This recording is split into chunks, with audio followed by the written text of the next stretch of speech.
Et si les prophéties les plus célèbres de l'histoire parlaient moins de l'avenir que de nous-mêmes? Dans cette vidéo, vous allez plonger dans l'univers troublant de Nostradamus, ses visions obscures, ses peurs, ses choix et les interprétations qui ont façonné sa légende. Prophète inspiré, imposteur habile ou simple miroir de nos angoisses collectives? Prenez le temps de vous détendre, laissez-vous porter par ce récit et avant de commencer, pensez à aimer cette vidéo et à vous abonner à la chaîne pour ne rien manquer de nos prochaines histoires. Naissance d'un mythe dans un monde instable. Le mythe de Nostradamus ne naît pas d'un éclair surnaturel ni d'une révélation divine surgie hors du temps. Il prend racine dans un monde profondément instable, anxieux, fragile, où la peur n'est pas une émotion passagère, mais un état permanent. Avant même de parler d'oracle, de vision ou de prophétie, il faut comprendre l'époque qui a rendu un tel personnage possible, crédible et surtout nécessaire. Nous sommes dans une Europe où rien ne semble solide. Les certitudes médiévales s'effritent, les autorités traditionnelles vacillent et l'être humain se retrouve soudain face à un univers immense, imprévisible, souvent cruel. Les épidémies frappent sans prévenir, les guerres éclatent pour des raisons qui échappent au peuple et la mort est omniprésente. Elle rôde dans les villes, dans les campagnes, dans les foyers. À chaque génération, des millions d'hommes et de femmes vivent avec la conviction que la fin peut survenir demain. Dans ce climat, l'avenir n'est pas une promesse, mais une menace. On ne cherche pas à savoir ce que l'on deviendra par curiosité intellectuelle, mais par instinct de survie. Comprendre ce qui va arriver, même de manière imparfaite, donne l'illusion de reprendre le contrôle. Et lorsque la science balbutiante ne suffit pas, lorsque la religion n'apporte plus de réponse claire, l'homme se tourne vers ceux qui prétendent lire entre les lignes du monde. La Renaissance est souvent idéalisée comme une époque de lumière, de progrès et de redécouverte du savoir antique. Mais cette image est trompeuse si l'on oublie son envers, une période de transition douloureuse où les anciennes structures mentales disparaissent plus vite que les nouvelles ne s'installent. Les individus sont pris entre deux mondes. D'un côté, la foi chrétienne reste centrale, omniprésente, surveillée de près par des institutions qui redoutent toute déviance. De l'autre, les sciences naturelles, l'astronomie, la médecine et l'humanisme ouvrent des perspectives nouvelles sans offrir encore de certitudes solides. Cette tension crée un vide, et ce vide appelle des interprètes. Dans les rues, les marchés, les cours royales, les gens parlent de signes. Une comète dans le ciel n'est jamais anodine. Une naissance difforme, une sécheresse, une inondation, une éclipse deviennent des messages à déchiffrer. Le monde est perçu comme un texte codé écrit par une force supérieure. Encore faut-il savoir le lire. C'est là qu'intervient la figure du devin, de l'astrologue, du prophète potentiel. Mais attention, dans ce monde, prédire l'avenir est un exercice extrêmement dangereux. Dire trop clairement ce qui va arriver, c'est risquer l'accusation d'hérésie, de sorcellerie, voire de complot politique. Le futur est une matière explosive. Il touche au pouvoir, à la légitimité des rois, à la volonté divine. Celui qui prétend le connaître doit avancer masqué, parler à demi-mot, cultiver l'ambiguïté. Ainsi, le mythe de Nostradamus ne repose pas uniquement sur ses écrits, mais sur un équilibre subtil entre révélation et dissimulation. Il n'est pas le seul à tenter de lire l'avenir, mais il est l'un de ceux qui comprennent le mieux les règles tacites du jeu. Pour survivre, il faut être assez clair pour fasciner et assez obscur pour ne jamais être pris en défaut. Ce qui frappe lorsqu'on observe cette époque, c'est à quel point la peur structure la pensée collective. Peur de la maladie, peur de la famine, peur de l'enfer, peur de l'effondrement du monde connu. L'idée même de fin des temps est omniprésente. Beaucoup sont convaincus de vivre les derniers siècles, voire les dernières décennies de l'humanité. Chaque catastrophe semble confirmer cette intuition. Chaque crise renforce l'idée que tout a un sens caché. Dans ce contexte, les prophéties ne sont pas perçues comme des curiosités littéraires, elles sont des outils émotionnels. Elles permettent de transformer le chaos en récit. Si une tragédie a été annoncée, alors elle devient supportable. Elle cesse d'être absurde. Elle s'inscrit dans un plan, même incompréhensible, mais ordonné.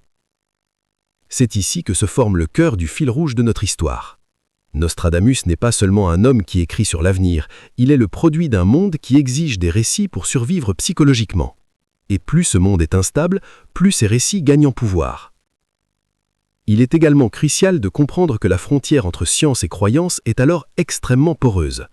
L'astrologie n'est pas considérée comme une superstition marginale, elle fait partie du savoir légitime. Les astres sont vus comme des indicateurs des humeurs du monde, des influences subtiles qui agissent sur les corps, les esprits et les événements.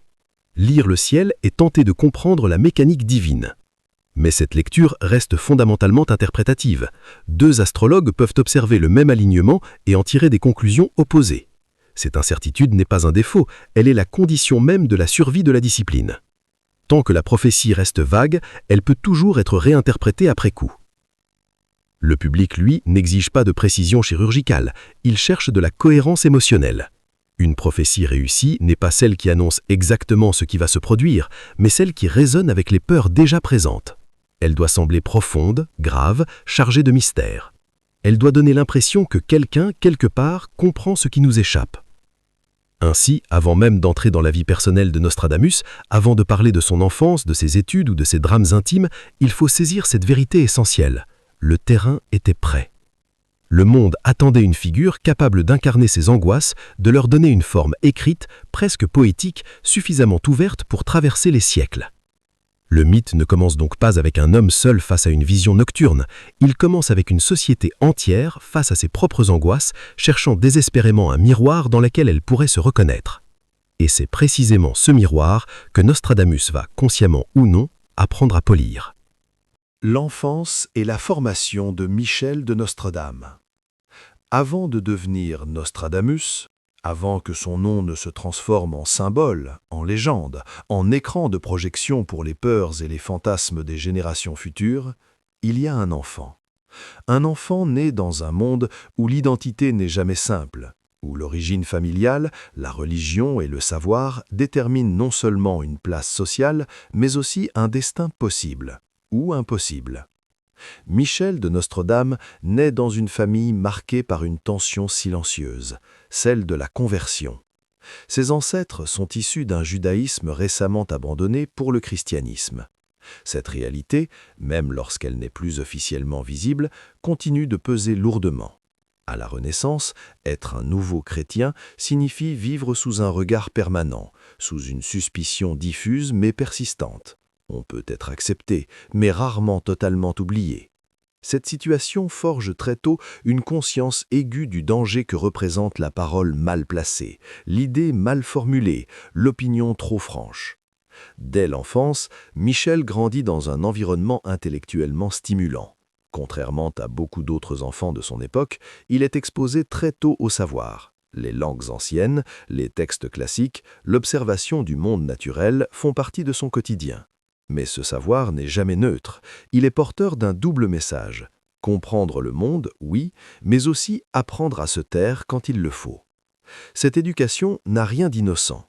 Elle vise à former un esprit capable de naviguer dans un monde instable, à manier les idées avec précision et prudence. Michel apprend non seulement à lire, mais à interpréter, non seulement à comprendre, mais à anticiper les réactions des autres. Cette compétence deviendra l'une des clés de toute son œuvre future. Très tôt, il se tourne vers la médecine. Ce choix n'est pas seulement intellectuel, il est profondément humain. La médecine, à cette époque, est l'un des rares domaines où le savoir peut sauver des vies de manière tangible. Elle offre un contact direct avec la souffrance réelle, quotidienne, brutale. Elle confronte le jeune homme à la fragilité du corps, à la frontière floue entre la vie et la mort. Mais la médecine de la Renaissance n'est pas encore une science exacte. Elle repose sur un mélange complexe de traditions antiques, d'observations empiriques, de théories astrologiques et de théories des humeurs. Le médecin n'est pas un technicien froid, il est aussi un interprète des signes du corps, un lecteur de symptômes parfois aussi obscurs que des vers prophétiques. Michel s'imprègne de cette approche globale. Il apprend que soigner ne consiste pas seulement à appliquer une méthode, mais à comprendre un contexte. Le corps, l'âme, le ciel et la terre sont perçus comme interconnectés. Cette vision du monde, holistique et symbolique, laissera une empreinte durable sur sa manière de penser. Pourtant, derrière l'image de l'étudiant appliqué, une inquiétude plus profonde se forme. Michel vit dans une époque où le savoir protège autant qu'il expose. Plus on sait, plus on peut être accusé de transgression. La frontière entre érudit respecté et suspect potentiel est mince. Chaque livre lu, chaque idée assimilée peut devenir une arme à double tranchant. Cette tension nourrit chez lui une forme de prudence presque instinctive. Il apprend à dissimuler certaines pensées, à en formuler d'autres de manière indirecte.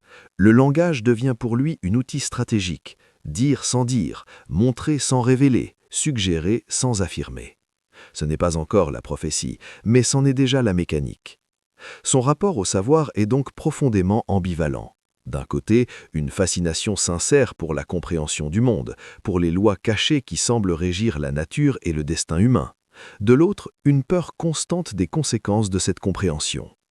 Michel n'est pas un révolutionnaire frontal, il est un observateur prudent, conscient des limites imposées par son époque. Il faut aussi souligner l'importance de la solitude intellectuelle dans sa formation. Michel n'est pas un penseur entouré d'une école ou d'un mouvement structuré. Il avance souvent seul, absorbant des influences multiples sans jamais s'y fondre totalement. Cette solitude renforce son introspection, mais aussi son sentiment d'être à part, légèrement en décalage avec le monde qui l'entoure. Ce décalage nourrit une question essentielle, qui ne le quittera jamais. Comment transmettre un savoir dangereux sans se condamner soi-même ? Comment parler de ce que l'on pressent sans provoquer la colère des autorités religieuses, politiques ou scientifiques ? Cette question, née dans les années de formation, deviendra le cœur de son œuvre future. Michel comprend également très tôt que le public n'est pas homogène. Il y a ceux qui veulent comprendre et ceux qui cherchent à croire, ceux qui cherchent des preuves et ceux qui cherchent du sens. Cette distinction est cruciale. Elle lui permet d'imaginer une forme de discours capable de satisfaire les deux camps sans jamais s'aliéner totalement l'un ou l'autre. Ainsi, son éducation ne le prépare pas à devenir un prophète au sens mystique du terme, elle le prépare à devenir un médiateur. Un homme capable de se tenir à la frontière entre le rationnel et le symbolique, entre la science et la croyance, entre la parole claire et l'énigme volontaire. Ce que Michel de Nostredame acquiert dans ses années de formation, ce n'est pas le don de voir l'avenir, c'est la capacité de comprendre les attentes humaines face à l'incertitude. Il apprend que les hommes ne demandent pas des vérités absolues, mais des récits capables de donner forme à leur peur. Et c'est précisément cette compréhension intime du fonctionnement psychologique et social de son époque qui, plus tard, permettra à son nom de traverser les siècles. Avant d'être un mythe, Nostradamus est un homme façonné par la prudence, la lucidité et une conscience aiguë du danger de savoir trop clairement ce que l'on affirme. Le prophète n'est pas encore né, mais les fondations de son langage, de ses silences et de ses ambiguïtés sont désormais solidement posées. Le médecin face à la peste. Lorsque Nostradamus entre véritablement dans la vie adulte, ce n'est ni par l'astrologie ni par la prophétie, mais par l'épreuve la plus brutale que son époque puisse offrir, la peste. À ce moment de son existence, Michel de Nostredame n'est pas encore une figure entourée de mystères. Il est avant tout un médecin itinérant, confronté à une réalité qui dépasse toute théorie, toute érudition livresque, toute spéculation intellectuelle. La peste n'est pas une maladie parmi d'autres, elle est la matérialisation de la peur absolue. Elle frappe sans distinction, renverse les hiérarchies sociales, réduit à néant les certitudes religieuses et scientifiques. Là où elle passe, les règles cessent d'exister. Les familles se disloquent, les villes se vident, les cadavres s'entassent. Pour un médecin de la Renaissance, affronter la peste, c'est affronter l'impuissance humaine à l'état pur. Michel choisit pourtant d'y faire face.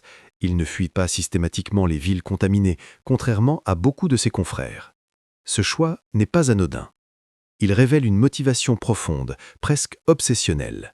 Comprendre, soulager, agir, même lorsque les chances de succès sont minimes. Mais ce courage apparent cache aussi une pression immense. Chaque décision peut sauver ou condamner, chaque erreur peut coûter des dizaines de vies. Dans la lutte contre la peste, Michel adopte des méthodes qui, pour son époque, sont à la fois audacieuses et controversées.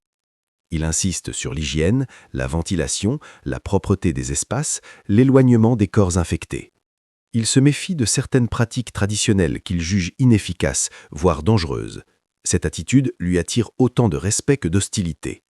Remettre en question les usages établis, c'est s'exposer à la critique, parfois à l'accusation d'arrogance. Mais malgré tous ces efforts, la réalité est implacable. Les morts s'accumulent, les traitements échouent souvent, et derrière chaque échec se cache un visage, une histoire, une famille détruite. Pour Michel, la médecine cesse peu à peu d'être un exercice théorique. Elle devient une confrontation intime avec la limite du savoir humain. Cette période marque profondément sa psychologie. Le médecin découvre que la raison seule ne suffit pas à apaiser la peur. Les patients ne cherchent pas seulement un remède, ils cherchent une explication, un sens à leur souffrance. Pourquoi eux? Pourquoi maintenant? Pourquoi cette ville plutôt qu'une autre?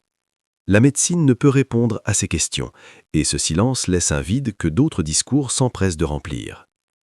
Michel observe alors un phénomène troublant.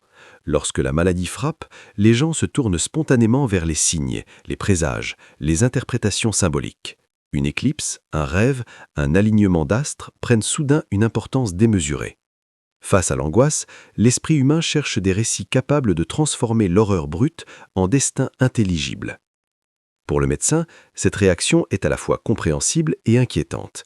Il voit comment la peur peut altérer le jugement, pousser à des comportements irrationnels, parfois violents. Mais il comprend aussi que ces récits jouent un rôle psychologique crucial. Ils permettent de supporter l'insupportable. C'est ici que se produit une fracture intérieure. Michel commence à ressentir les limites de son rôle. Soigner les corps ne suffit pas lorsque les esprits sont ravagés par la terreur. Et pourtant, en tant que médecin, il ne peut officiellement offrir que des traitements physiques. Tout discours symbolique, toute interprétation du destin reste dangereuse, potentiellement condamnable. À cette tension professionnelle s'ajoute une tragédie personnelle. La peste ne se contente pas d'être un objet d'étude ou un combat médical, elle s'invite dans sa propre vie.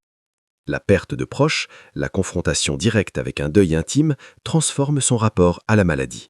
Ce n'est plus seulement un fléau collectif, mais une blessure personnelle. Ce choc marque un tournant. Michel n'abandonne pas la médecine immédiatement, mais quelque chose se fissure. La confiance absolue dans la capacité humaine à comprendre et maîtriser le monde est ébranlée. Il commence à percevoir la réalité comme un enchevêtrement de forces visibles et invisibles, rationnelles et symboliques, que la science seule ne peut démêler. La peste agit alors comme un révélateur. Elle expose la fragilité des certitudes, la vulnérabilité du savoir et la puissance des peurs collectives. Michel observe comment une société entière peut basculer dans l'angoisse, comment l'ordre social se désagrège lorsque l'avenir devient opaque. Cette expérience nourrit une intuition nouvelle. Si l'on ne peut pas empêcher certaines catastrophes, peut-être peut-on au moins leur donner une forme narrative, non pas pour les prédire avec exactitude, mais pour aider les esprits à les intégrer, à les accepter, à les anticiper émotionnellement. Ce n'est pas encore la prophétie au sens nous l'entendons aujourd'hui, c'est une réflexion embryonnaire sur le rôle du langage face au chaos. Comment parler de l'inévitable sans sombrer dans le désespoir? Comment évoquer la catastrophe sans provoquer la panique? Ces questions commencent à hanter Michel bien avant qu'il ne prenne la plume pour écrire des vers obscurs. Ainsi, le médecin face à la peste n'est pas un héros triomphant, ni un savant tout-puissant. Il est un homme confronté à l'échec, à la douleur, à la perte. Et c'est précisément cette confrontation, cruelle et intime, qui prépare le terrain de sa transformation future. Car quand la médecine montre ses limites, l'esprit cherche d'autres chemins. Et Michel, marqué ma foi par cette expérience, commence lentement à se détourner d'une approche purement rationnelle pour explorer un autre type de compréhension du monde, plus ambigu, plus symbolique, mais aussi paradoxalement plus durable. Le médecin n'a pas disparu, mais le futur auteur des prophéties commence dans le silence de ses désillusions à prendre forme. La rupture intérieure et le basculement vers l'invisible. Après les années de peste, quelque chose se brise silencieusement chez Nostradamus. Il ne s'agit pas d'un renoncement brutal, ni d'un rejet spectaculaire de la médecine, mais d'une rupture intérieure, lente, presque imperceptible, qui modifie en profondeur sa manière de regarder le monde. Le médecin demeure, mais il n'est plus suffisant. L'homme qui a vu mourir trop de corps et s'effondrer trop d'esprits comprend désormais que la réalité ne se limite pas à ce que l'on peut observer, mesurer ou traiter. Ce basculement ne relève pas d'une illumination mystique soudaine, il naît d'une fatigue morale profonde. La répétition des échecs, l'impossibilité de sauver ceux qu'il aime, l'arrogance de certaines certitudes médicales balayées par la maladie ont laissé une trace durable. Michel de Nostredame ne doute pas seulement de ses méthodes, il doute de la capacité humaine à maîtriser le cours des choses. Dans cette période de repli, l'observation prend le pas sur l'action. Là où il soignait, il contemple désormais. Là où il intervenait, il analyse. Il regarde les comportements humains face à la peur, aux rumeurs, aux signes supposés. Il constate que les hommes, confrontés à l'incertitude, préfèrent souvent une explication symbolique fausse à une absence d'explication vraie. Ce constat n'est pas un jugement moral, mais une prise de conscience psychologique. Michel comprend alors une chose essentielle. L'être humain ne supporte pas le vide de sens. Quand la raison échoue, l'imaginaire s'engouffre. Et cet imaginaire n'est pas un ennemi de la raison, mais son complément involontaire. Là où la science explique le comment, l'imaginaire tente de répondre au pourquoi. C'est dans ce contexte que l'intérêt de Michel pour l'astrologie et les disciplines symboliques prend une autre dimension. Il ne s'agit plus seulement d'un héritage intellectuel de la Renaissance, ni d'un savoir parmi d'autres.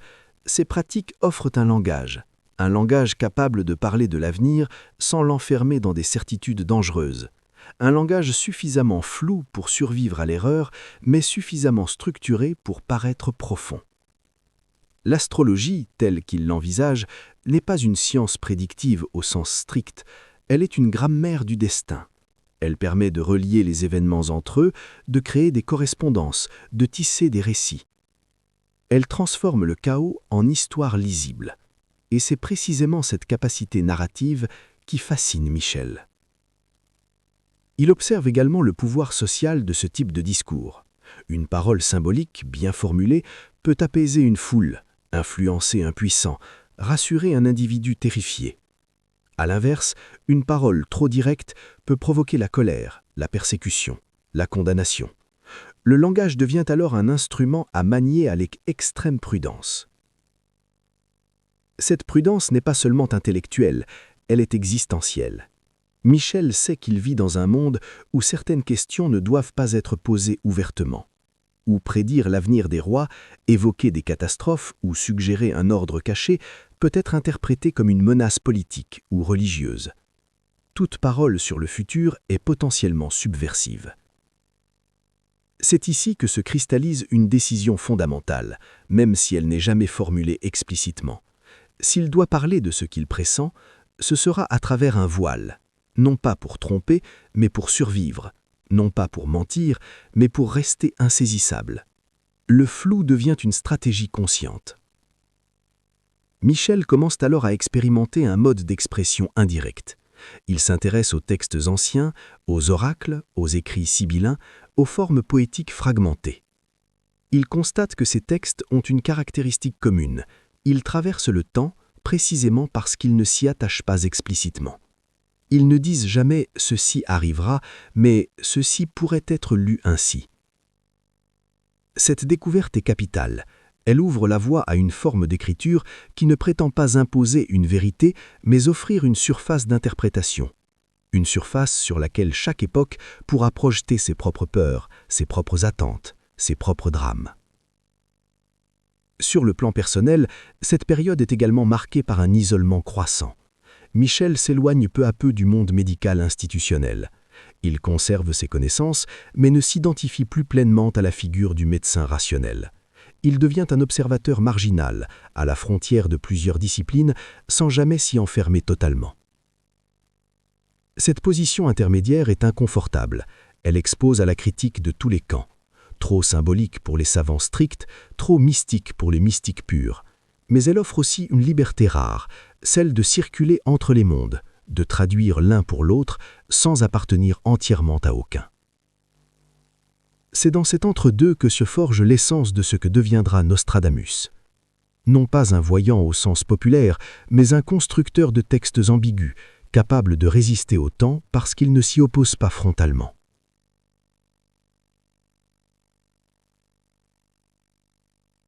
La rupture intérieure n'est donc pas une fuite vers l'irrationnel, elle est une adaptation, une réponse à l'échec de la certitude.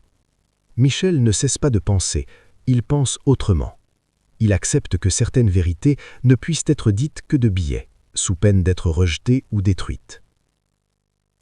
Ainsi, le futur prophète n'est pas né d'une vision divine, mais d'une lucidité douloureuse, celle qui reconnaît que le monde est trop complexe pour être expliqué de manière simple et trop dangereux pour être décrit sans précaution.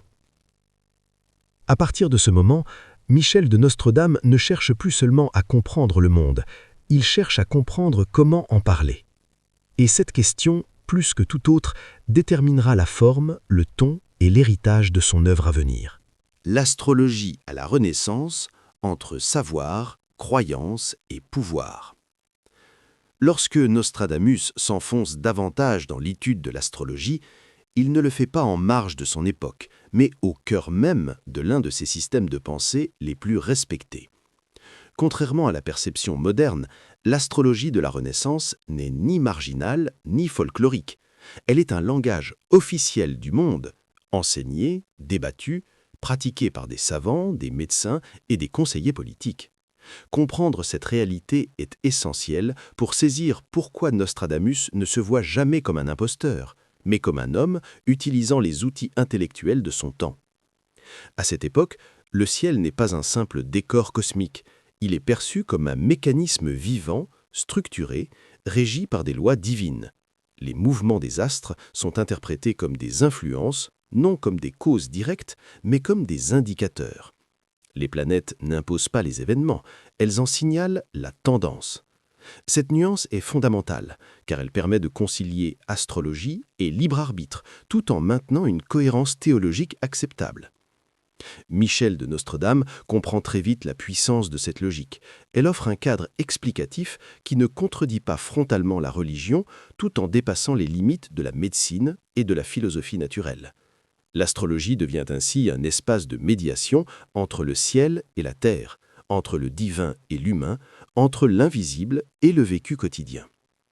Mais cette discipline n'est pas neutre, elle est étroitement liée au pouvoir. Les princes, les rois, les grandes familles consultent des astrologues pour choisir des dates de bataille, de mariage, de décisions politiques majeures. L'astrologue devient un conseiller de l'ombre dont la parole peut influencer des événements concrets. Cette proximité avec le pouvoir est à la fois une opportunité et un danger mortel. Nostradamus observe attentivement cette dynamique. Il comprend que parler des astres, c'est indirectement parler des hommes, que lire le ciel, c'est commenter la terre sans la nommer. Cette distance symbolique protège. Elle permet de formuler des avertissements sans accuser, de suggérer des menaces sans désigner de coupable. Cependant, l'astrologie officielle a ses limites. Elle repose sur des calculs précis, des thèmes, des cartes, des correspondances rigoureuses. Or, Michel ressent de plus en plus que cette précision apparente est une illusion. Trop de variables échappent au calcul, trop d'événements surviennent sans avertissement clair. La réalité déborde les grilles interprétatives. C'est ici que son approche commence à se distinguer de celle de ses contemporains. Là où beaucoup cherchent à affiner les calculs, Nostradamus s'intéresse à la forme du discours. Il comprend que la force de l'astrologie ne réside pas dans l'exactitude mathématique, mais dans sa capacité à produire du sens durable. Une prédiction trop précise meurt avec son erreur. Une prédiction ouverte survit à tous les démentis. Ce constat n'est pas cynique, il est pragmatique. Michel n'essaie pas de tromper, il essaie de durer. Il veut produire un discours qui traverse les régimes politiques, les changements religieux, les catastrophes imprévues. Pour cela, il faut abandonner la tentation de la clarté absolue. L'astrologie devient alors pour lui un réservoir de symboles plutôt qu'un outil de prévision stricte. Les planètes cessent d'être des horloges du futur pour devenir des métaphores du destin humain. Mars incarne la violence, Saturne la contrainte, Jupiter l'expansion. Ces figures parlent à l'imaginaire collectif bien au-delà des calculs techniques. Cette symbolisation permet aussi de contourner la censure. Parler de la colère de Mars est moins dangereux que parler de la colère d'un roi. Évoquer une configuration céleste est plus sûr que dénoncer une décision politique. L'astrologie offre un langage codé, compris par les initiés, mais suffisamment flou pour échapper à une condamnation directe. Nostradamus comprend également que le public ne lit pas ces textes comme des traités scientifiques, il les lit comme des récits potentiels. Chacun y cherche ce qui le concerne. Un souverain y voit un avertissement personnel, un citoyen y projette ses peurs quotidiennes. Cette polyvalence est la clé du succès. Progressivement, Michel s'éloigne de l'astrologie descriptive pour se rapprocher d'une astrologie narrative. Il ne cherche plus à dire ce qui va arriver, mais à décrire les formes que peuvent prendre les catastrophes humaines. Guerre, famine, chute de pouvoir, bouleversements sociaux deviennent des motifs récurrents, intemporels. Cette approche transforme radicalement sa position. Il n'est plus seulement un lecteur du ciel, mais un observateur de l'humanité. Les astres ne sont plus qu'un prétexte pour parler de la condition humaine face à l'instabilité permanente. Mais cette évolution accroît aussi le risque. Plus son discours devient universel, plus il peut être perçu comme subversif. Un texte qui semble parler de tout peut être accusé de parler de trop. Nostradamus doit donc renforcer encore son ambiguïté, multiplier les couches de lecture, fragmenter son propos. Ainsi, l'astrologie n'est pas pour lui une fin, mais un moyen de parler de l'avenir sans l'enfermer, de décrire la peur sans la provoquer, de toucher le pouvoir sans s'y exposer frontalement. À ce stade de son parcours, le futur auteur des Centures a trouvé son langage. Il ne lui reste plus qu'à lui donner une forme durable, capable de résister au temps, aux interprètes et aux réécritures. C'est cette forme et sa stratégie qui l'accompagnent qui constitueront la prochaine étape décisive de son œuvre. L'écriture des Centures, méthode, obscurité et stratégie. Lorsque Nostradamus entreprend l'écriture de ce qui deviendra son œuvre la plus célèbre, il ne s'agit pas d'un simple recueil de prédictions, ni d'un élan créatif spontané. Les Centures sont le résultat d'une construction méthodique, réfléchie, presque défensive. Chaque vers, chaque rupture de sens, chaque image obscure répond à une nécessité précise. Dire sans exposer, suggérer sans affirmer, durer sans se trahir. La forme même des Centures est révélatrice. Des quatrains courts, fragmentés, sans repère temporel clair. Cette structure n'est pas choisie par goût de l'énigme gratuite, mais parce qu'elle empêche toute lecture définitive. Un texte continu pourrait être contredit. Un texte morcelé se réorganise sans cesse. Il résiste à l'erreur parce qu'il refuse la clôture du sens. Nostradamus sait parfaitement que l'avenir est imprévisible. Il ne cherche pas à le capturer, mais à en dessiner les contours émotionnels. Ces quatrains ne décrivent pas des faits précis. Ils évoquent des atmosphères. La peur, la chute, le sang, le feu, la confusion, la fuite, la trahison. Ces thèmes ne vieillissent pas. Ils appartiennent à toutes les époques, à toutes les sociétés en crise. La méthode d'écriture repose sur plusieurs couches d'opacité. D'abord le langage, mélange de français ancien, de latin, de références mythologiques et de tournures volontairement archaïques. Ce choix complique la compréhension immédiate et décourage les lectures trop littérales. Ensuite, la syntaxe. Les phrases semblent parfois incomplètes, inversées, délibérément instables. Le lecteur est obligé de reconstruire le sens, devenant ainsi co-auteur de l'interprétation. Mais l'obscurité n'est pas seulement stylistique, elle est aussi stratégique. À une époque où l'accusation d'hérésie peut mener à la prison ou à la mort, écrire clairement sur l'avenir politique ou religieux est suicidaire. L'ambiguïté protège. Elle permet toujours de dire « vous avez mal compris ». Elle transforme l'auteur en spectateur de ses propres textes. Nostradamus renforce cette protection en refusant toute chronologie explicite. Il ne dit jamais quand les événements auront lieu. Sans date, une prophétie ne peut jamais être formellement démentie. Elle peut attendre, elle peut être redécouverte, elle peut être recyclée par une génération future confrontée à une nouvelle catastrophe. Il faut aussi comprendre que les Centures ne sont pas destinées à un public homogène. Elles parlent différemment selon celui qui lit. Le savant y cherche des correspondances astrologiques. Le croyant y voit des signes divins. Le politique y lit des avertissements voilés. Le peuple y projette ses peurs quotidiennes. Cette multiplicité de lectures n'est pas un accident. Elle est la clé de la longévité du texte. Nostradamus ne se présente jamais comme un prophète inspiré par Dieu au sens biblique. Il insiste au contraire sur le caractère intellectuel, presque artisanal de son travail. Il observe, compile, médite, écrit. Cette posture lui permet de rester à distance des accusations de fanatisme tout en conservant une aura de mystère. Pourtant, derrière cette apparente modestie se cache une intuition redoutablement moderne. Un texte survit non pas parce qu'il est vrai, mais parce qu'il est interprétable. Plus un texte est ouvert, plus il est résistant. Plus il accepte d'être déformé, plus il traverse le temps. Les Centures sont ainsi conçues comme un miroir brisé. Chaque fragment reflète quelque chose de différent selon l'angle, la lumière, le regard du lecteur. Il n'y a pas de lecture correcte, seulement des lectures possibles. Et cette indétermination protège autant l'auteur que l'œuvre. Il faudrait pourtant être erroné de voir dans cette méthode une simple manipulation. Nostradamus ne cherche pas à tromper consciemment. Il sait simplement que la vérité brute est inutilisable. Elle provoque le rejet, la peur, la censure. La vérité symbolique, elle, circule, elle s'infiltre, elle s'adapte. Il faut aussi souligner la discipline mentale nécessaire pour maintenir une telle cohérence dans l'obscurité. Écrire vague sans être incohérent demande une grande maîtrise. Les images récurrentes, les thèmes cycliques, les structures répétitives donnent à Nostradamus une unité profonde malgré leur fragmentation apparente. Travers cette œuvre, Nostradamus met en place un pacte implicite avec le lecteur. Je ne vous dirai pas ce qui va arriver, mais je vous offrirai un langage pour penser ce qui arrive. Ce pacte explique pourquoi, des siècles plus tard, ces textes continuent d'être mobilisés à chaque crise majeure. Les centures ne sont donc ni une accaptive des bas défunts, ni une supercherie grossière.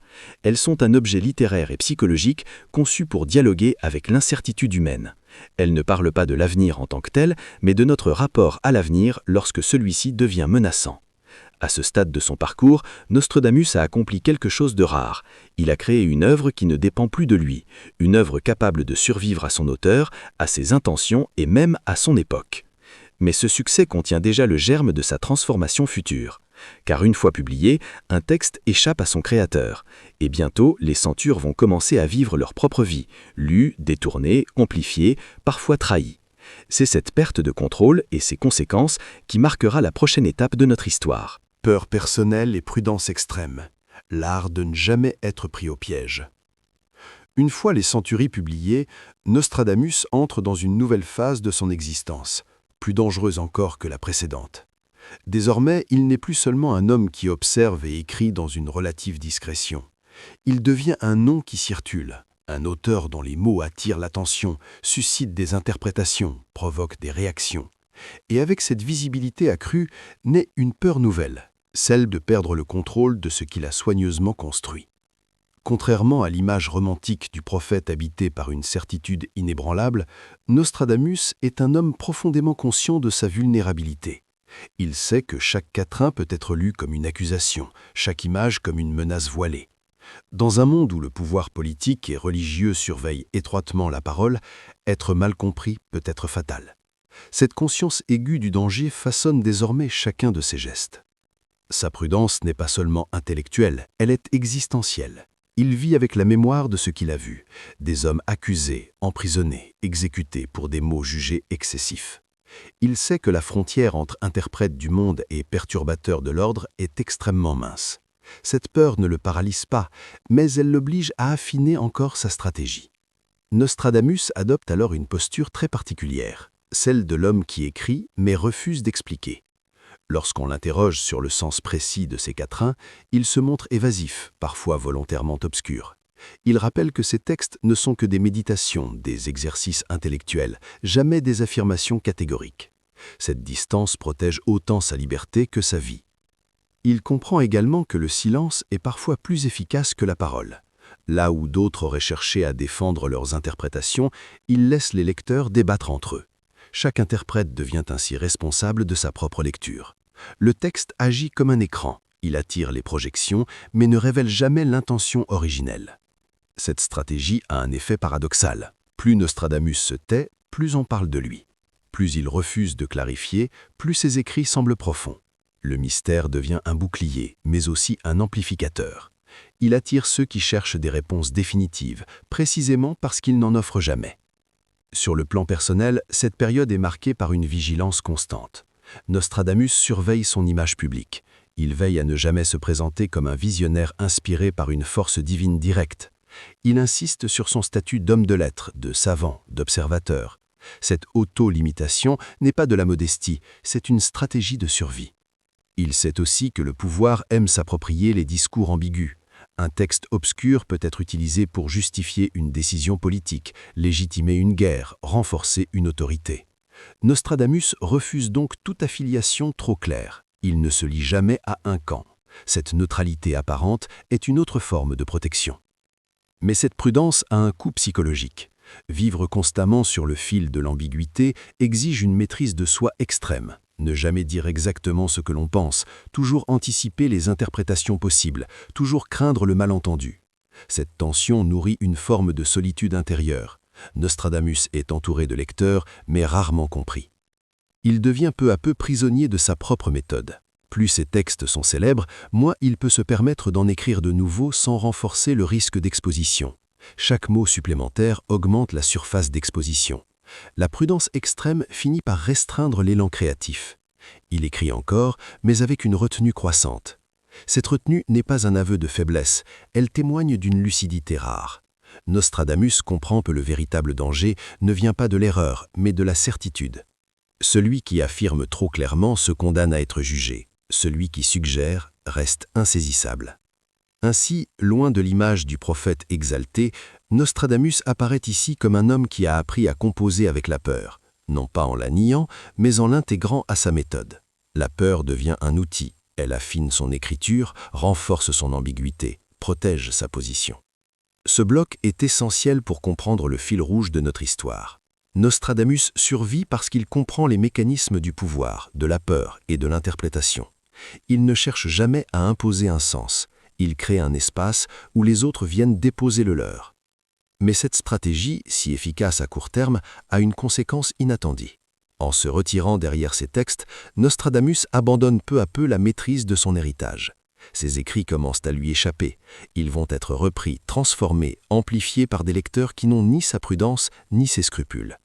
Et c'est à partir de ce moment que le personnage historique commence à se dissoudre pour laisser place à quelque chose de plus vaste, de plus incontrôlable, la légende. Peur personnelle et prudence extrême. L'art de ne jamais être pris au piège. Une fois les Centuries publiées, Nostradamus entre dans une nouvelle phase de son existence, plus dangereuse encore que la précédente. Désormais, il n'est plus seulement un homme qui observe et écrit dans une relative discrétion. Il devient un nom qui circule, un auteur dont les mots attirent l'attention, suscitent des interprétations, provoquent des réactions. Et avec cette visibilité accrue, naît une peur nouvelle, celle de perdre le contrôle de ce qu'il a soigneusement construit. Contrairement à l'image romantique du prophète habité par une certitude inébranlable, Nostradamus est un homme profondément conscient de sa vulnérabilité. Il sait que chaque quatrain peut être lu comme une accusation, chaque image comme une menace voilée. Dans un monde où le pouvoir politique et religieux surveille étroitement la parole, être mal compris peut être fatal. Cette conscience aiguë du danger façonne désormais chacun de ses gestes. Sa prudence n'est pas seulement intellectuelle, elle est existentielle. Il vit avec la mémoire de ce qu'il a vu, des hommes accusés, emprisonnés, exécutés pour des mots jugés excessifs. Il sait que la frontière entre interprète du monde et perturbateur de l'ordre est extrêmement mince. Cette peur ne le paralyse pas, mais elle l'oblige à affiner encore sa stratégie. Nostradamus adopte alors une posture très particulière, celle de l'homme qui écrit mais refuse d'expliquer. Lorsqu'on l'interroge sur le sens précis de ces quatrains, il se montre évasif, parfois volontairement obscur. Il rappelle que ces textes ne sont que des méditations, des exercices intellectuels, jamais des affirmations catégoriques. Cette distance protège autant sa liberté que sa vie. Il comprend également que le silence est parfois plus efficace que la parole. Là où d'autres auraient cherché à défendre leurs interprétations, il laisse les lecteurs débattre entre eux. Chaque interprète devient ainsi responsable de sa propre lecture. Le texte agit comme un écran. Il attire les projections, mais ne révèle jamais l'intention originelle. Cette stratégie a un effet paradoxal. Plus Nostradamus se tait, plus on parle de lui. Plus il refuse de clarifier, plus ses écrits semblent profonds. Le mystère devient un bouclier, mais aussi un amplificateur. Il attire ceux qui cherchent des réponses définitives, précisément parce qu'il n'en offre jamais. Sur le plan personnel, cette période est marquée par une vigilance constante. Nostradamus surveille son image publique. Il veille à ne jamais se présenter comme un visionnaire inspiré par une force divine directe. Il insiste sur son statut d'homme de lettres, de savant, d'observateur. Cette auto-limitation n'est pas de la modestie, c'est une stratégie de survie. Il sait aussi que le pouvoir aime s'approprier les discours ambigus. Un texte obscur peut être utilisé pour justifier une décision politique, légitimer une guerre, renforcer une autorité. Nostradamus refuse donc toute affiliation trop claire. Il ne se lie jamais à un camp. Cette neutralité apparente est une autre forme de protection. Mais cette prudence a un coût psychologique. Vivre constamment sur le fil de l'ambiguïté exige une maîtrise de soi extrême. Ne jamais dire exactement ce que l'on pense, toujours anticiper les interprétations possibles, toujours craindre le malentendu. Cette tension nourrit une forme de solitude intérieure. Nostradamus est entouré de lecteurs, mais rarement compris. Il devient peu à peu prisonnier de sa propre méthode. Plus ses textes sont célèbres, moins il peut se permettre d'en écrire de nouveaux sans renforcer le risque d'exposition. Chaque mot supplémentaire augmente la surface d'exposition. La prudence extrême finit par restreindre l'élan créatif. Il écrit encore, mais avec une retenue croissante. Cette retenue n'est pas un aveu de faiblesse, elle témoigne d'une lucidité rare. Nostradamus comprend que le véritable danger ne vient pas de l'erreur, mais de la certitude. Celui qui affirme trop clairement se condamne à être jugé. Celui qui suggère reste insaisissable. Ainsi, loin de l'image du prophète exalté, Nostradamus apparaît ici comme un homme qui a appris à composer avec la peur, non pas en la niant, mais en l'intégrant à sa méthode. La peur devient un outil, elle affine son écriture, renforce son ambiguïté, protège sa position. Ce bloc est essentiel pour comprendre le fil rouge de notre histoire. Nostradamus survit parce qu'il comprend les mécanismes du pouvoir, de la peur et de l'interprétation. Il ne cherche jamais à imposer un sens. Il crée un espace où les autres viennent déposer le leur. Mais cette stratégie, si efficace à court terme, a une conséquence inattendue. En se retirant derrière ses textes, Nostradamus abandonne peu à peu la maîtrise de son héritage. Ses écrits commencent à lui échapper. Ils vont être repris, transformés, amplifiés par des lecteurs qui n'ont ni sa prudence ni ses scrupules. Et c'est à partir de ce moment que le personnage historique commence à se dissoudre pour laisser place à quelque chose de plus vaste, de plus incontrôlable, la légende. La réception de son vivant, fascination, scepticisme et protection du pouvoir. Du vivant même de Nostradamus, ses écrits cessent progressivement de lui appartenir. Ils entrent dans l'espace public et avec eux commence un phénomène qu'il ne contrôle plus totalement, la confrontation entre fascination, méfiance et récupération politique. Contrairement à l'idée répandue selon laquelle sa célébrité serait essentiellement posthume, Nostradamus est déjà, de son vivant, une figure discutée, commentée, parfois redoutée. La première réaction qu'il suscite est la fascination. Ses quatrains circulent, se recopient, se commentent. On y voit une profondeur mystérieuse, une gravité presque sacrée. Le langage obscur agit comme un aimant. Plus il est difficile à comprendre, plus il semble important. Dans un monde où l'avenir inquiète, ces textes deviennent des objets de méditation, parfois même de consolation. Ils offrent l'illusion que le chaos obéit à une logique cachée. Mais cette fascination ne va jamais sans scepticisme. De nombreux savants, médecins et théologiens regardent l'œuvre de Nostradamus avec suspicion. Ils y voient une écriture volontairement floue, incapable de produire des prédictions vérifiables. Pour eux, l'obscurité n'est pas une preuve de profondeur, mais un aveu d'imprécision. Certains dénoncent une manipulation intellectuelle, d'autres un simple exercice littéraire dépourvu de valeur réelle. Ce scepticisme est important, car il montre que Nostradamus n'est jamais unanimement reconnu comme un prophète. Il est contesté, critiqué, parfois ridiculisé. Mais ces critiques ont un effet paradoxal. Elles contribuent à renforcer sa notoriété. Chaque attaque attire de nouveaux lecteurs curieux de juger par eux-mêmes. Le débat nourrit la diffusion. Parallèlement, une autre dynamique se met en place, l'intérêt du pouvoir. Les cercles dirigeants comprennent rapidement que les écrits de Nostradamus peuvent être utiles, non pas parce qu'ils annoncent clairement l'avenir, mais parce qu'ils peuvent être interprétés de multiples façons. Cette plasticité les rend exploitables. Un même quatrain peut servir d'avertissement, de justification ou de menace symbolique. Nostradamus se retrouve ainsi dans une position délicate. Être ignoré serait sans danger, mais être lu par les puissants est à double tranchant. D'un côté, cela offre une protection. Un auteur apprécié par les élites bénéficie souvent d'une certaine indulgence. De l'autre, cela l'expose à des attentes implicites. On attend de lui qu'il confirme des intuitions, qu'il valide des décisions, qu'il reste dans un registre compatible avec les intérêts dominants. Conscient de ce risque, Nostradamus redouble de prudence. Il évite toute prise de position explicite. Il ne commente jamais directement l'actualité politique. Lorsqu'on lui prête des prédictions précises, il ne les confirme ni ne les dément clairement. Cette neutralité calculée lui permet de rester fréquentable sans devenir instrumentalisé de manière trop évidente. Il faut également comprendre que la réception de ces textes varie fortement selon les milieux sociaux. Les élites y cherchent des signes stratégiques, des présages de stabilité ou de danger. Le peuple, lui, y voit surtout un reflet de ses angoisses quotidiennes: guerre, famine, catastrophes naturelles. Les mêmes mots prennent des significations radicalement différentes selon celui qui les lit. Cette pluralité de lecture renforce le caractère inaissaisissable de l'œuvre. Aucun groupe ne peut prétendre en avoir la clé définitive. Et Nostradamus, par son silence, entretient cette indétermination. Il refuse de trancher, laissant le texte flotter entre les interprétations. Cependant, cette situation crée aussi une tension intérieure. Voir ses écrits utilisés, parfois détournés, sans pouvoir intervenir directement, est une source d'inquiétude. Nostradamus sait que ces mots peuvent être retournés contre lui. Une interprétation malveillante peut suffire à déclencher une accusation grave.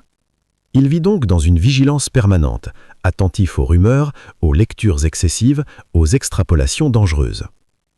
Ce climat explique pourquoi il continue à se présenter comme un homme prudent, presque effacé.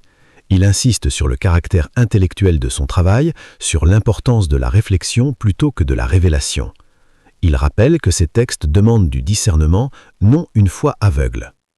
Cette posture est une tentative de limiter les excès interprétatifs, même si elle est largement inefficace.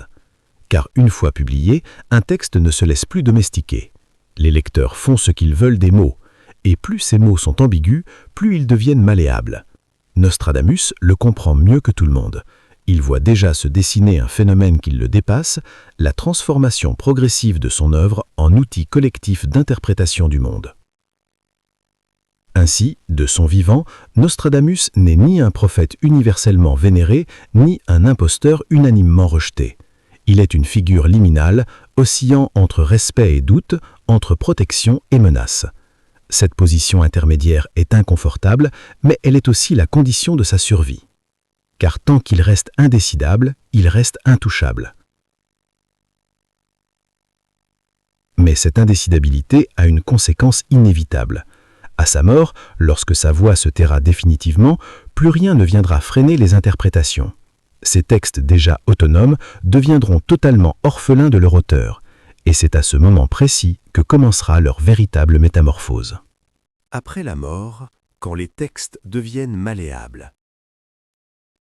À la mort de Nostradamus, un basculement silencieux mais décisif s'opère. L'homme disparaît, mais les textes demeurent. Et avec cette disparition s'évanouit la dernière limite qui freinait encore les interprétations, la possibilité de confronter l'œuvre à son auteur. Désormais, plus rien ne vient corriger, nuancer ou relativiser les lectures. Les centuries entrent dans une nouvelle phase de leur existence, plus libre, mais aussi plus dangereuse. Un texte sans auteur vivant devient un territoire ouvert. Chacun peut s'y installer, y tracer ses propres frontières, y projeter ses propres peurs. Les quatrains de Nostradamus, déjà ambigus par construction, se prêtent parfaitement à cette appropriation. Ils n'imposent rien, ils suggèrent. Et dans le vide laissé par le silence définitif de leur créateur, ce sont les interprètes qui prennent la parole. Très rapidement, les centuries cessent d'être lues comme une œuvre contextualisée. On ne cherche plus à comprendre ce que Nostradamus voulait dire dans son époque, mais ce que le texte peut dire à la nôtre. Ce glissement est fondamental. Il transforme un objet intellectuel en outil émotionnel. Le texte n'est plus un produit du passé, mais un miroir du présent. Chaque génération relit Nostradamus à travers ses propres crises. Les guerres deviennent des preuves de prophéties accomplies, les épidémies sont relues comme des annonces anciennes, les bouleversements politiques trouvent dans les quatrains des justifications rétrospectives. Ce mécanisme est d'une efficacité redoutable, car il fonctionne toujours après coup. L'événement précède l'interprétation, mais l'interprétation donne l'illusion d'une anticipation. Ce phénomène repose sur une illusion cognitive simple mais puissante. Une fois qu'un événement est connu, l'esprit humain est capable de le relier à presque n'importe quel texte suffisamment vague. Ce n'est pas la prophétie qui prédit l'événement, mais l'événement qui sélectionne la prophétie. Les quatrains deviennent ainsi des pièces d'un puzzle dont l'image finale est déjà connue. Peu à peu, les centuries sont découpées, isolées, sorties de leur environnement original.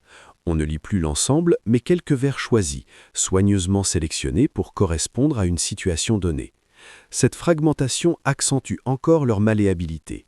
Un quatrain arraché à son environnement peut dire presque tout.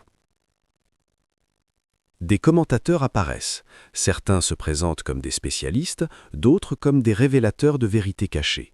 Ils proposent des clés, des traductions, des explications, mais ces clés ne sont jamais neutres. Elles reflètent toujours les préoccupations de leur époque.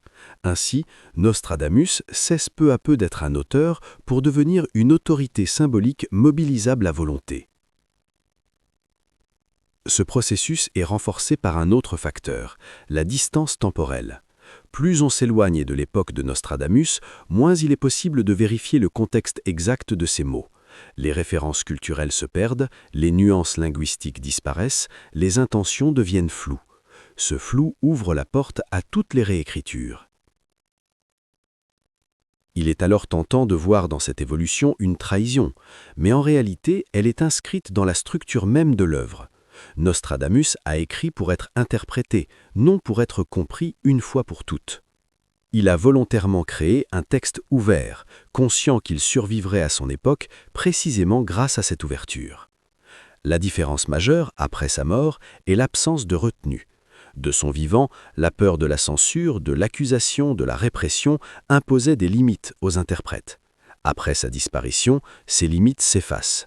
Les lecteurs osent des lectures plus audacieuses, plus spectaculaires, parfois plus fantaisistes. Les centuries deviennent alors un terrain de jeu pour l'imaginaire collectif. Elles nourrissent des récits apocalyptiques, des visions catastrophistes, des scénarios de fin de monde. Chaque grande crise renforce leur aura. Plus le monde semble instable, plus on cherche dans ces textes anciens une confirmation que tout cela était écrit. Ce mécanisme est profondément humain. Face à l'incertitude, il est rassurant de croire que quelqu'un avait prévu ce qui nous arrive. Même si cette prévision est vague, même si elle est reconstruite après coup, elle donne l'illusion d'un ordre caché. Nostradamus devient ainsi un garant symbolique de la cohérence du chaos. Mais cette transformation a une conséquence majeure. Elle détache définitivement l'œuvre de son auteur réel.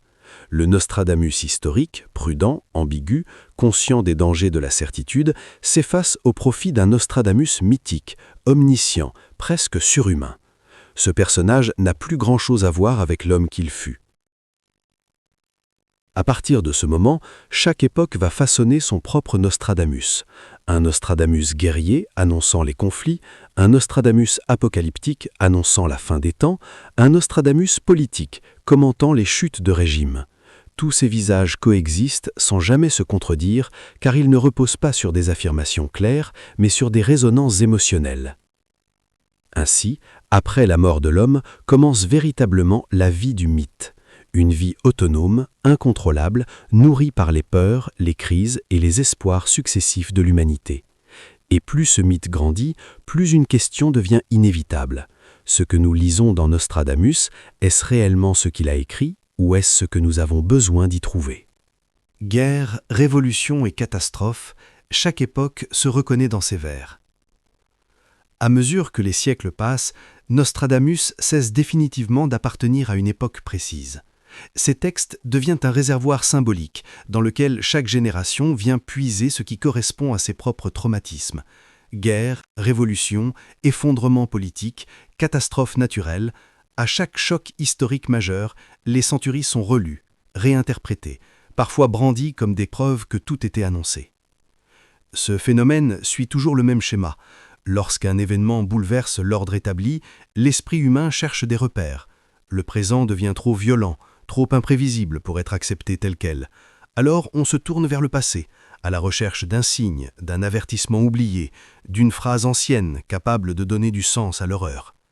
Les quatrains de Nostradamus offrent exactement cela, un langage ancien, grave, suffisamment flou pour absorber n'importe quelle tragédie. Les guerres en particulier occupent une place centrale dans ces relectures.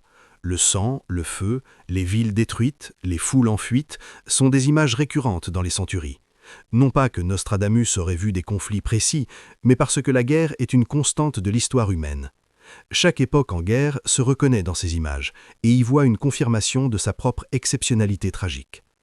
Les révolutions suivent le même mécanisme: chute des puissants, renversement de l'ordre établi, chaos social, autant de motifs présents dans les quatrains et réactivés à chaque bouleversement politique. Là encore, l'interprétation se fait toujours après coup. Une fois que l'événement est connu, on sélectionne les vers qui semblent le correspondre le mieux, en ignorant tous les autres. Les catastrophes naturelles jouent un rôle similaire. Tremblements de terre, inondations, famines sont perçus comme des signes d'un dérèglement global. Dans ces moments, les textes de Nostradamus sont relus comme des avertissements cosmiques. Le monde ne souffre pas par hasard, il accomplit une prophétie. Cette idée est profondément rassurante, même si elle est terrifiante, car elle transforme le hasard en nécessité. Ce qui rend ce processus si efficace, c'est l'absence totale de contraintes temporelles dans les centuries. Aucun quatrain n'est attaché de manière indiscutable à un événement précis. Cette absence permet une réactivation permanente. Un vers qui n'a pas trouvé de correspondance dans un siècle peut en trouver une dans le suivant. Le texte attend patiemment que l'histoire lui fournisse un candidat. Il est important de souligner que ces relectures ne sont pas uniquement le fait de lecteurs naïfs ou crédules. Des intellectuels, des journalistes, des commentateurs cultivés participent eux aussi à cette dynamique. La tentation de trouver du sens dans le chaos est universelle. Elle ne dépend ni du niveau d'instruction, ni de l'époque. À chaque crise majeure, on observe une recrudescence de publications, d'analyses, de révélations autour de Nostradamus. Les mêmes quatrains sont cités, parfois traduits différemment, parfois réarrangés pour correspondre au nouveau contexte. Le texte devient une matière vivante, remodelée en permanence. Mais ce processus a un effet secondaire profond. Il renforce l'illusion de la prophétie accomplie. Plus on relie des événements passés aux textes anciens, plus il devient difficile de distinguer la coïncidence de la prédiction. Le cerveau humain, excellent pour reconnaître des motifs, finit par voir des liens partout. Et ces liens, une fois établis, semblent évidents. Peu à peu, Nostradamus devient la figure de l'inévitable. Si tout a été annoncé, alors rien ne peut être empêché. Cette lecture fataliste est l'une des plus puissantes, mais aussi l'une des plus dangereuses. Elle déresponsabilise. Elle transforme les choix humains en simples étapes d'un destin écrit d'avance. Pourtant, cette vision est en contradiction totale avec l'attitude réelle de Nostradamus. Lui qui refusait la certitude, qui se protégeait par l'ambiguïté, se voit transformé en oracle absolu. Ses hésitations deviennent des preuves de génie, ses silences deviennent des signes cachés. Le mythe efface l'homme. Ce décalage révèle quelque chose d'essentiel sur notre rapport à l'histoire. Nous ne supportons pas l'idée que les catastrophes soient le résultat de décisions humaines, d'erreurs, de hasards. Nous préférons croire qu'elles étaient inscrites quelque part, prévues, inévitables. Nostradamus offre un refuge symbolique à ce besoin. Ainsi, à travers les guerres, les révolutions et les catastrophes, ces textes deviennent un miroir grossissant de nos angoisses collectives. Ils ne prédisent pas les événements, ils les accueillent après coup, leur offrant un cadre narratif rassurant. Et plus les crises s'accumulent, plus ce miroir devient central. La question n'est alors plus de savoir si Nostradamus avait raison, mais pourquoi nous avons tant besoin qu'il ait eu raison. C'est précisément ce besoin, et ceux qui apprennent à l'exploiter consciemment, qui vont façonner la prochaine étape de cette histoire, l'ère des interprètes modernes. Les interprètes modernes, traduction biaisée et récits sensationnalistes. À l'époque moderne, Nostradamus ne parle plus directement à ses lecteurs. Ce sont désormais d'autres voix qui parlent pour lui, des voix qui traduisent, expliquent, commentent, réécrivent. Et c'est précisément là que se produit une transformation décisive, le passage du texte ambigu à la narration spectaculaire. Nostradamus n'est plus seulement lu, il est mis en scène. Les interprètes modernes ne se contentent pas de transmettre les quatrains, ils les adaptent à un public nouveau, habitué à la clarté, à la rapidité, à l'émotion forte. Or, les centuries ne sont ni claires ni rapides, elles résistent à la consommation immédiate. Pour les rendre accessibles, on les simplifie, on les découpe, on les traduit en langage contemporain. Mais chaque simplification est déjà une interprétation. La traduction joue ici un rôle central. Les quatrains originaux reposent sur une langue instable, volontairement archaïque, parfois grammaticalement étrange. Traduire, ce n'est jamais seulement transposer des mots, c'est choisir un sens parmi plusieurs possibles. Or, ces choix ne sont presque jamais neutres. Un mot ambigu devient précis, une image ouverte devient un événement identifiable. Le flou se resserre. À partir de là, le texte commence à changer de nature. Ce qui était une invitation à l'interprétation devient une affirmation. Ce qui était une métaphore devient une annonce. Les interprètes modernes, souvent convaincus d'avoir compris ce que les autres n'ont pas vu, présentent leur lecture comme des révélations définitives. Ils promettent des clés, des décodages, des vérités cachées. Cette promesse est extrêmement séduisante. Elle répond à un besoin profond, celui de réduire l'incertitude. Là où Nostradamus proposait un espace de réflexion, les interprètes proposent une réponse. Là où ils laissaient une question ouverte, ils offrent une conclusion.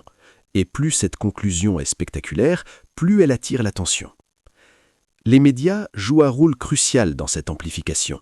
Titres alarmistes, émissions sensationnalistes, articles annonçant que Nostradamus avait prédit tel ou tel événement.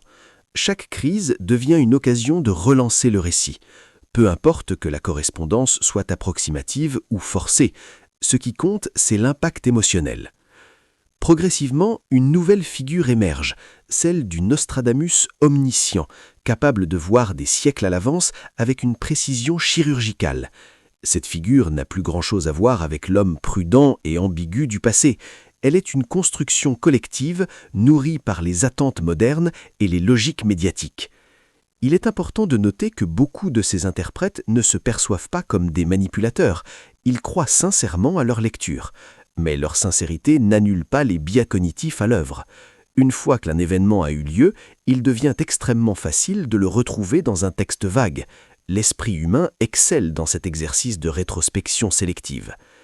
Les interprètes modernes utilisent également une technique récurrente, l'accumulation. Un quatrain seul peut sembler peu convaincant, mais plusieurs quatrains alignés, présentés comme convergents, donnent l'impression d'une preuve solide. Cette impression est renforcée par des montages narratifs qui gomment les contradictions et mettent en avant uniquement ce qui semble correspondre. Ce processus transforme Nostradamus en autorité absolue. Il n'est plus un auteur parmi d'autres, mais une source ultime, convoquée pour valider une peur, une hypothèse, un scénario catastrophe.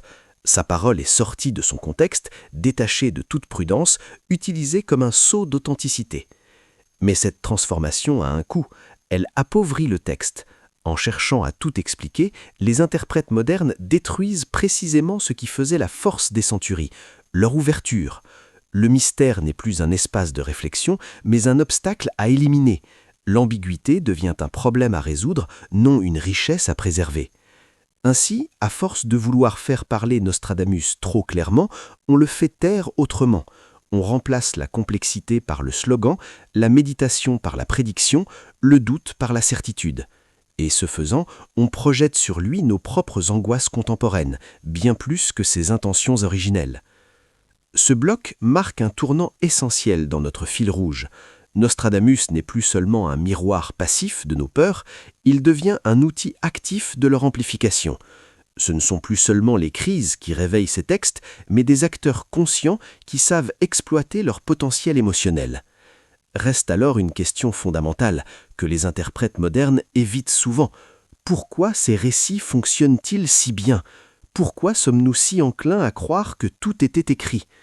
Pour répondre à cela, il faut quitter le terrain de l'histoire et entrer celui de la psychologie humaine. C'est ce déplacement, de l'auteur vers le lecteur, qui nous conduira au cœur du mécanisme des prophéties. Psychologie des prophéties, biais cognitifs et illusions de contrôle. Si les textes de Nostradamus continuent de nous captiver, ce n'est pas seulement en raison de leur forme littéraire ou de leur histoire. Leur véritable puissance réside dans leur capacité à exploiter des mécanismes psychologiques profondément ancrés dans l'esprit humain. Comprendre ces mécanismes permet de déplacer le regard, de la question « a-t-il prédit l'avenir ?» vers une interrogation bien plus dérangeante « pourquoi avons-nous besoin de croire qu'il l'a fait ?» L'un des biais les plus puissants à l'œuvre est ce que l'on pourrait appeler la rétrospection sélective. Une fois qu'un événement s'est produit, notre cerveau réorganise le passé pour le rendre cohérent avec le présent. Nous oublions les innombrables prédictions qui n'ont rien annoncé et retenons uniquement celles qui semblent correspondre. Ce tri n'est pas conscient, il est automatique. Il donne l'illusion que le passé contenait déjà le futur. Les quatrains de Nostradamus sont particulièrement efficaces pour activer ce biais, car ils sont vagues, métaphoriques, ouverts. Ils ne décrivent jamais un événement précis, mais des structures émotionnelles. Chute, conflit, bouleversement, peur collective. Ces structures se retrouvent dans presque tous les grands drames historiques. L'esprit humain n'a alors qu'à faire un petit pas pour établir un lien. Un autre mécanisme central est le besoin de contrôle. Face à un monde imprévisible, l'idée que l'avenir est, au moins partiellement connaissable, est profondément rassurante. Même si cette connaissance annonce des catastrophes, elle est préférable à l'incertitude totale. Savoir que cela devait arriver soulage paradoxalement l'angoisse, car cela donne l'impression que le chaos obéit à une logique. Les prophéties jouent exactement ce rôle. Elles transforment l'imprévu en inévitable. Elles offrent un récit dans lequel les événements ne surgissent pas au hasard, mais s'inscrivent dans un ordre caché. Nostradamus devient alors moins un voyant qu'un garant symbolique de la cohérence du monde. Il faut également évoquer le biais de confirmation. Une fois que l'on croit que Nostradamus a vu l'avenir, chaque nouvelle crise devient une occasion de confirmer cette croyance. On cherche activement dans ces textes ce qui pourrait correspondre à l'événement, en ignorant tout ce qui ne correspond pas. Le texte devient une preuve a posteriori, jamais un test a priori. Ce mécanisme est renforcé par l'autorité supposée de l'ancienneté. Plus un texte est ancien, plus il semble profond. Nous avons tendance à attribuer une sagesse supérieure aux voix du passé. Un quatrain vieux de plusieurs siècles paraît plus sérieux qu'une analyse contemporaine, même s'il est beaucoup moins précis. L'âge du texte devient une preuve de sa valeur. La forme poétique joue également un rôle crucial. La poésie n'est pas évaluée selon les mêmes critères que la prose factuelle. Elle tolère l'ambiguïté, la contradiction, l'exagération. Lorsqu'une prophétie est formulée sous forme poétique, elle échappe en partie aux exigences de vérification. Elle est jugée sur son pouvoir évocateur, non sur son exactitude. Un autre facteur déterminant est l'émotion. Les prophéties les plus populaires sont presque toujours celles qui parlent de catastrophes. La peur capte l'attention, marque la mémoire, renforce la croyance. Un quatrain annonçant une période de paix intéresse peu. Un quatrain évoquant la destruction d'une ville fascine. L'esprit humain est biologiquement programmé pour se concentrer sur les menaces. Ces mécanismes combinés créent une illusion très convaincante, celle d'un futur déjà écrit, accessible à quelques esprits exceptionnels. Cette illusion est d'autant plus forte qu'elle est partagée collectivement. Croire ensemble renforce la croyance individuelle. Les interprétations circulent, se renforcent mutuellement, deviennent des évidences sociales. Il est important de noter que reconnaître ces mécanismes ne signifie pas mépriser ceux qui y adhèrent. Ils sont universels. Même les esprits les plus rationnels y sont sensibles. La différence réside dans la capacité à prendre du recul, à observer ses propres réactions face à l'incertitude. Nostradamus, paradoxalement, semble avoir compris ces mécanismes avant même qu'ils soient formalisés par la psychologie moderne. Son choix de l'ambiguïté, du fragment, de la métaphore n'est pas seulement une stratégie de protection, c'est une manière d'écrire qui épouse le fonctionnement même de l'esprit humain. Ainsi, la force des prophéties ne réside pas dans leur exactitude, mais dans leur adéquation à notre psychologie. Elles ne nous disent pas ce qui va arriver, elles nous disent comment nous ressentons ce qui arrive. À ce stade de notre parcours, une question devient incontournable. Si tout cela repose sur des mécanismes psychologiques, peut-on encore parler de prophétie? Ou faut-il plutôt parler d'une œuvre qui révèle nos peurs plus qu'elle n'annonce l'avenir? C'est précisément cette ligne de fracture entre croyance et analyse qui va structurer la confrontation finale entre les deux images opposées de Nostradamus, le prophète et l'imposteur. Bloc 13. Prophète ou imposteur, ce que Nostradamus a réellement fait. Arrivé à ce point du récit, la question ne peut plus être évitée. Nostradamus était-il un prophète authentique, doté d'une capacité exceptionnelle à voir l'avenir, ou un imposteur ibile, conscient de l'ambiguïté de ses écrits et de leur potentiel de manipulation? Cette alternative, souvent présentée comme évidente, est pourtant trompeuse. Elle simplifie à l'extrême une réalité beaucoup plus complexe. Le terme même de prophète est chargé d'attentes modernes qui ne correspondent pas à la posture réelle de Nostradamus. Un prophète, dans l'imaginaire collectif, annonce clairement ce qui va arriver, avec une certitude assumée, parfois au nom d'une autorité divine. Or, Nostradamus n'a jamais revendiqué une telle position. Il ne s'est jamais présenté comme un messager de Dieu au sens biblique. Il parle d'influence, de correspondance, de tendance, jamais de révélations incontestables. À l'inverse, le qualifier d'imposteur suppose une intention de tromper. Cela impliquerait qu'il savait ne rien voir du tout et qu'il aurait volontairement écrit de manière vague pour donner l'illusion d'un savoir qu'il n'avait pas. Cette lecture est aussi réductrice. Elle ignore le contexte intellectuel de la Renaissance, où l'astrologie, la symbolique et la lecture des signes faisaient partie du savoir légitime. Ce que Nostradamus a réellement fait se situe entre ces deux extrêmes. Il a observé son époque avec une lucidité remarquable. Il a vu un monde instable, violent, traversé par des cycles de crises récurrentes. Guerre, famine, épidémie, lutte de pouvoir n'étaient pas des exceptions, mais la norme. À partir de ce constat, il a élaboré un langage capable de décrire ces cycles sans les enfermer dans des prédictions précises. Son génie, s'il faut employer ce mot, n'est pas dans la vision de détails futurs, mais dans la compréhension profonde de la répétition historique. Nostradamus n'annonce pas des événements uniques, il décrit des structures. Et ces structures se répètent parce que la nature humaine change peu. Les peurs, les ambitions, les conflits, les erreurs collectives suivent des schémas récurrents. En ce sens, Nostradamus n'est ni devin ni charlatan, il est analyste symbolique de l'histoire humaine. Il ne dit pas « cela arrivera », mais « cela arrive toujours sous une forme ou une autre ». La confusion naît lorsque ses lecteurs transforment cette observation générale en prédiction spécifique. Il est essentiel de rappeler que Nostradamus a toujours insisté sur la prudence. Il multiplie les avertissements sur la difficulté de comprendre ces textes, sur les risques d'une lecture littérale. Il reconnaît implicitement la part d'erreur, d'incertitude, d'interprétation. Cette aptitude est incompatible avec celle d'un imposteur sûr de son effet. Alors pourquoi cette question persiste-t-elle ? Parce que notre culture moderne aime les oppositions claires, prophète ou imposteur, vrai ou faux. Or, Nostradamus échappe à ces catégories. Il dérange précisément parce qu'il refuse la clarté. Il occupe une zone grise inconfortable, où la vérité n'est jamais totale, mais jamais absente non plus. Cette ambiguïté explique la longévité de son œuvre.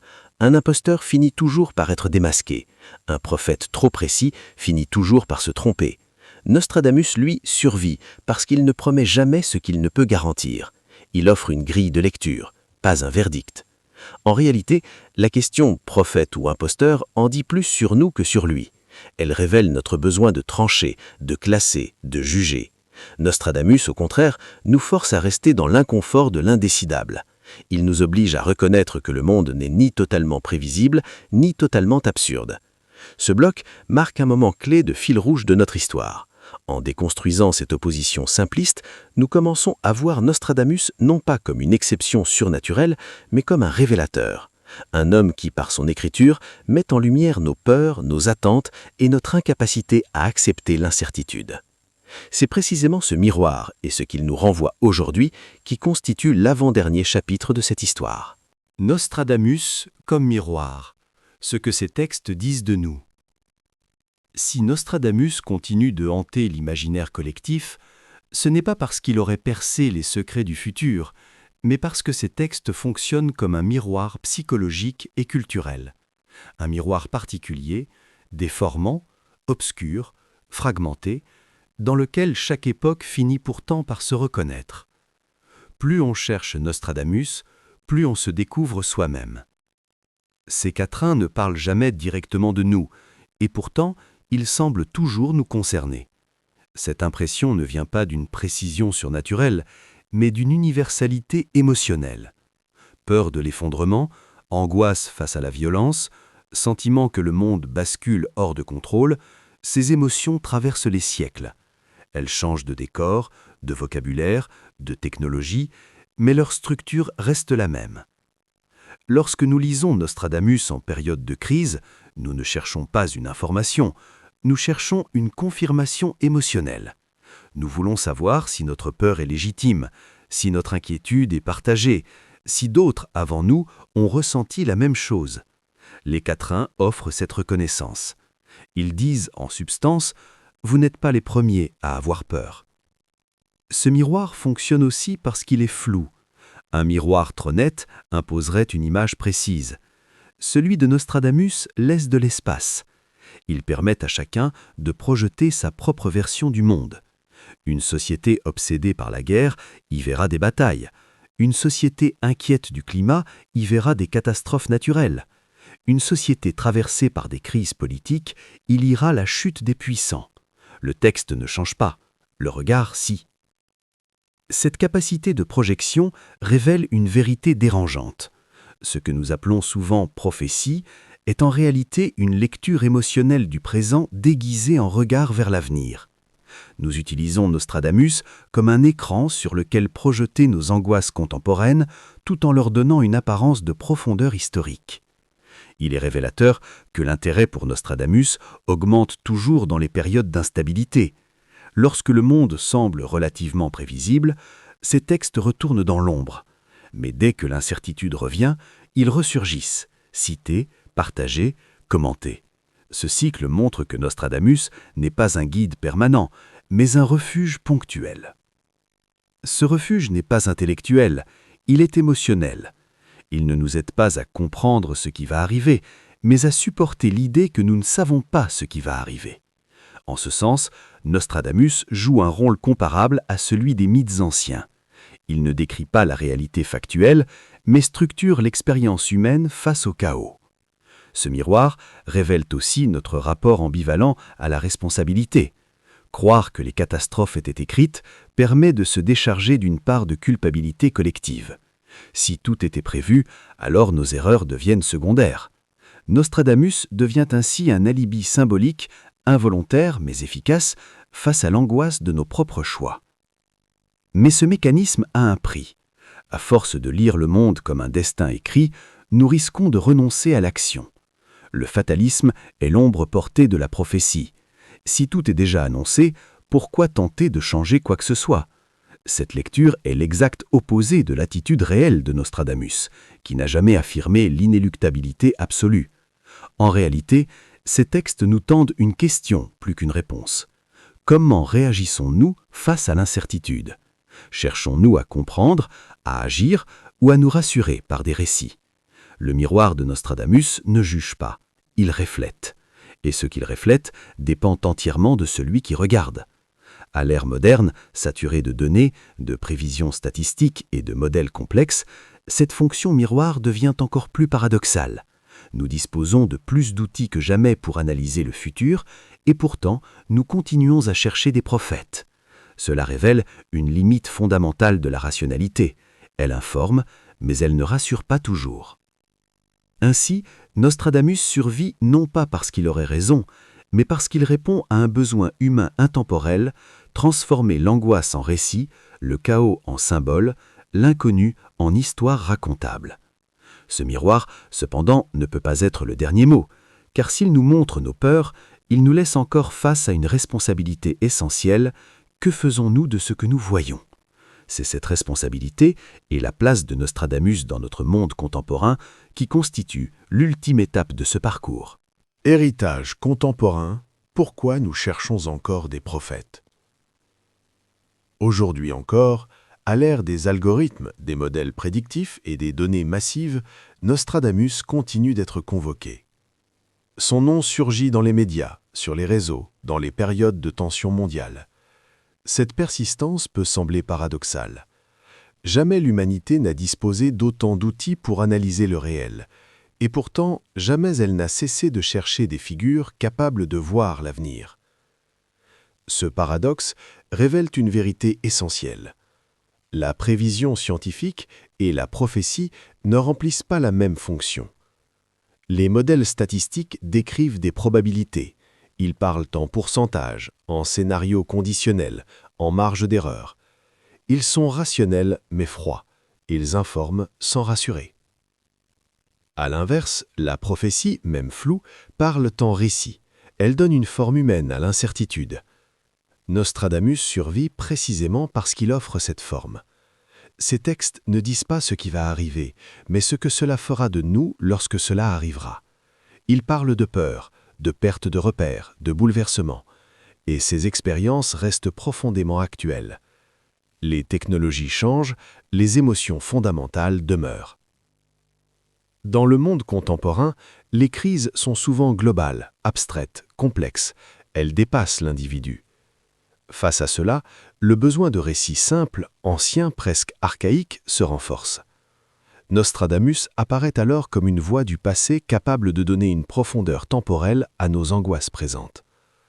Si cela s'est déjà produit, si cela a déjà été écrit, alors nous ne sommes pas seuls face à l'inconnu. Mais cette recherche de prophètes révèle aussi une fatigue moderne. Fatigue face à la complexité, face à la responsabilité, face à l'idée que l'avenir dépend en partie de nos choix collectifs. Croire qu'un destin est écrit permet de se reposer symboliquement. Cela transfère le poids de l'avenir sur une autorité extérieure, ancienne, incontestable. C'est ici que l'héritage de Nostradamus devient ambivalent. D'un côté, ces textes peuvent être lus comme des invitations à la lucidité.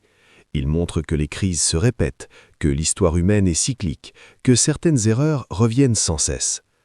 De l'autre, ils peuvent nourrir un fatalisme paralysant, où toute tentative de changement semble vaine. Il est pourtant frappant de constater que Nostradamus lui-même n'a jamais encouragé ce fatalisme. Son refus de la précision, son insistance sur l'interprétation, son usage du conditionnel symbolique vont à l'encontre d'une vision figée de l'avenir. Il n'écrit pas pour enfermer, mais pour alerter sans condamner. Dans ce sens, son héritage réel n'est pas prophétique, mais réflexif. Il ne nous dit pas ce qui va se produire, il nous force à nous interroger sur notre manière de réagir face à l'incertitude. Cherchons-nous des réponses toutes faites ou acceptons-nous la complexité? Préférons-nous le confort du destin écrit ou l'inconfort de la responsabilité? Nostradamus, paradoxalement, reste moderne parce qu'il met en lumière cette tension. Il montre que même entourés de savoir, nous restons des êtres narratifs. Nous avons besoin d'histoire pour vivre avec ce que nous ne maîtrisons pas. Et tant que l'avenir restera incertain, il y aura toujours des figures pour incarner cette inquiétude. Ainsi, l'héritage de Nostradamus n'est ni une liste de prédictions accomplies, ni une imposture dévoilée. Il est un symptôme durable de notre rapport au temps, à la peur et au sens. Il est la preuve que face à l'inconnu, l'humanité cherche moins à savoir qu'à comprendre comment continuer à avancer. Et peut-être est-ce là la véritable leçon de cette histoire. Ce que nous attendons des prophètes en dit toujours plus long sur nous que sur eux. Merci d'avoir pris le temps d'écouter cette traversée à travers les mots, les silences et les peurs de Nostradamus. Plus qu'un prophète ou une imposture, il apparaît finalement comme un révélateur de nos angoisses, de notre rapport à l'avenir et de notre besoin de récit face à l'incertitude. Si cette histoire vous a aidé à voir ces textes et peut-être vos propres peurs sous un nouveau jour, alors elle a rempli son rôle. N'hésitez pas à aimer cette vidéo et à vous abonner à la chaîne pour continuer ensemble à explorer ces figures du passé qui parlent encore puissamment de nous aujourd'hui.